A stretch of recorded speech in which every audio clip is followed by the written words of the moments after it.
Welcome back to another episode of the North Carolina Tar Heels Insider Podcast. I'm your host, Logan Lazarchik, also beat writer for the North Carolina Tar Heels on SI. Back with another episode today with the latest news and developments in Chapel Hill. But before we get started, just want to thank you guys for tuning in to today's episode. You can listen to the episode via Spotify, YouTube, Apple, and everywhere where you get your podcasts.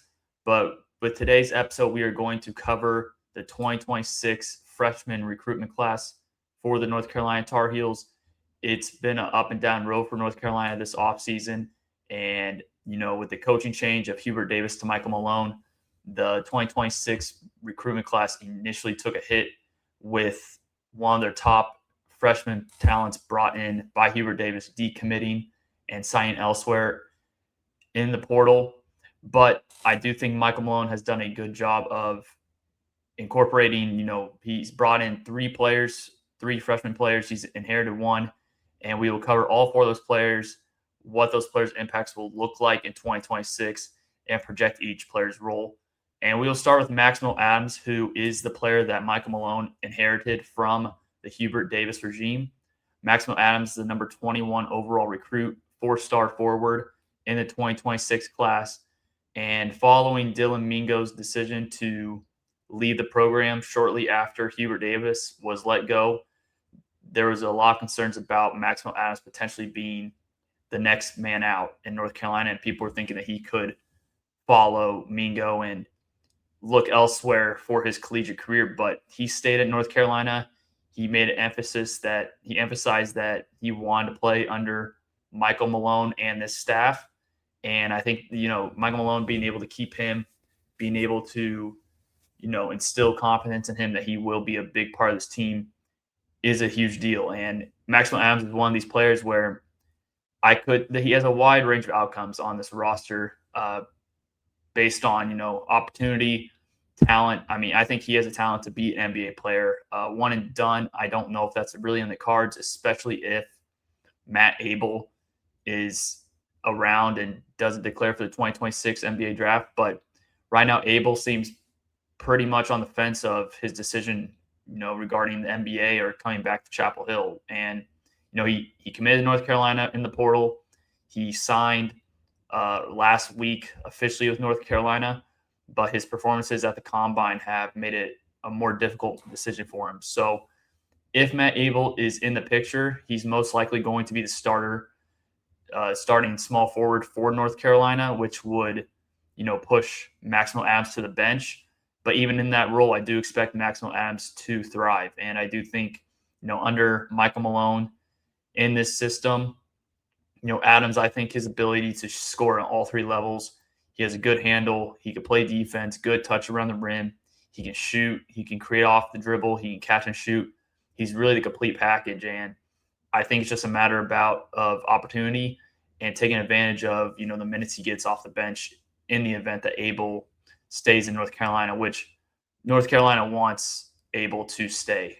They don't want him to leave. And I think if he stays, it gives them a better opportunity of winning next season. So I think Maximo Adams will operate mostly as a bench player in his freshman year. And I do think that'll probably keep him around for at least his sophomore year. But I do think, again, number 21 recruit in the class, can shoot, can score at all three levels, can play defense. I've said it multiple times throughout the offseason, but I see him as a refined Michael Porter Jr. who played under Michael Malone in Denver. And I know I've been making a lot of comparisons of players from Denver and North Carolina, but I do think Michael Malone has built a roster that mirrors that team. So I think Adams will operate in that type of role. And I do think that we could see him average, 10, 11, 12 points per game, depending on how many minutes in each game he gets. The next player that I will talk about is Sayan Keita. This was a player that, kind of came out of nowhere from North Carolina. He wasn't really a player that most people had on their radar as a potential option at center for the Tar Heels. And Michael Malone was able to successfully recruit him from Barcelona, 18 years old, 7-foot center, 7'5" wingspan. He can play defense. He can run the floor. He's going to block shots, alter shots at the rim. He averaged 2 blocks per game at Barcelona. And I do think his offense needs some refinement. But North Carolina, their front court depth right now, specifically at the center position, is pretty thin. It's him, Bennerman, and Michael Malone's still trying to add another center through the European circuit. I do believe that move, which we will talk about, another day, will get finalized. But North Carolina, I think, Queta is going to play a key role. He'll be the starter center. I expect him to be a center. He's going to run up and down the court, get rebounds, block shots. I think a lot of his baskets, his point production is going to come in the paint. I don't expect him to really operate on the outside, shoot from the perimeter. Like I said, that area of his game needs some refinement under Michael Malone. And there's going to be a lot of pressure on Queta to produce right away because he's going to be the starter day one. They don't really have another option that's better than him. But, his experience overseas playing against professional players that are older than him, I do think that'll serve him well, especially, in ACC, which, they have two of the top 5 teams probably in the country with Duke and Louisville. But outside of that, the depth in this conference is not too deep. And I've said in the past, North Carolina is probably 3rd or 4th best team in this conference. And I this team is a very young team, a lot of moving parts. So even that, it kind of tells you the whole story of the ACC. But I expect Queta to, operate starting center. I think he may average, maybe 10 points, 7 rebounds, 8 rebounds, a couple blocks per game. And you're going to see he's a very raw athlete. So you're going to see, the first few games of the season, probably lead him to conference play. There's going to be a lot of a learning curve for him. You may see him struggle a bit, in certain areas. But I think at the end of the day, Michael Malone and his staff are going to have Queta in the best position to succeed. So he's another player I'm really excited to watch play for North Carolina. Excited to see how his role develops as a Tar Heel under this coaching staff. And he has potential to be a lottery pick in next year's draft. And so when you take that into account, you take the risk if you're Malone to bring in that type of player. And Malone's going to continue to try to bring in 1 or 2 more pieces throughout the offseason to kind of solidify that area of the roster. But the next player we're talking about is Kevin Thomas. Now, this one was actually a surprise addition. He originally committed to LSU last October, and following their coach being fired and let go in March, Thomas decided to decommit and reopen his recruitment, similar to what Dylan Mingo's process was. And I think Kevin Thomas is another player that you're going to see come off the bench. I think, again, his role is contingent on what Matt Abel decides to do. If Matt Abel decides to go to the draft, I think Adams slots in as a starter, but you'll see Thomas play more minutes off the bench. And so he may be sparingly used, I think, to begin the year, or at least begin conference play. You'll probably see him actually be given more minutes prior to conference play starting, just to kind of get his feet wet, kind of get him accustomed to, ACC or, to North Carolina, to the level of competition, to try to get like his role solidified and, set before conference play begins. But Kevin Thomas, really good athlete. He thrives in transition, very twitchy.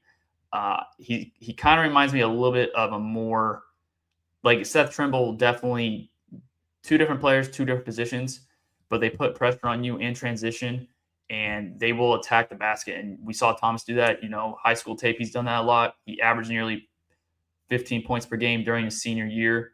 He's a 3-time state champ. He actually played with Matt Abel, which that's kind of why I think people still have to believe that Matt Abel will stay with North Carolina, is because of this connection.